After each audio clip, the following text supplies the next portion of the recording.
చంద్రబాబు నాయుడు చెప్తున్నాడు కదా 1,65,000 కోట్లు, ఇంకా నేను కూడా ఇంకో 10,000 ఎక్స్ట్రా యాడ్ చేసి 1,75,000 నేను చెప్పొచ్చు. చెప్పడం చాలా ఈజీ.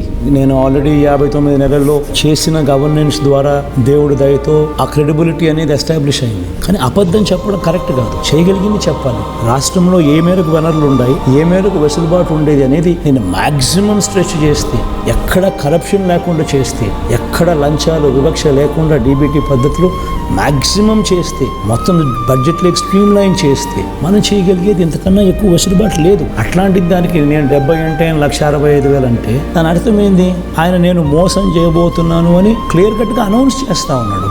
ఇంత దారుణంగా నేను మోసం చేయబోతున్నాను అని చెప్పి అనౌన్స్ చేస్తూ దాన్ని బుల్డోజ్ చేస్తూ తన అబద్ధాలు తన మోసాలతో ఈ దత్తపుత్రులు వీళ్ళంతా బుల్డోజ్ చేస్తూ చెప్పడమే ఒక ఆశ్చర్యం. అబద్ధం అని తెలుసు, మోసం అని తెలుసు, జరగదని తెలుసు.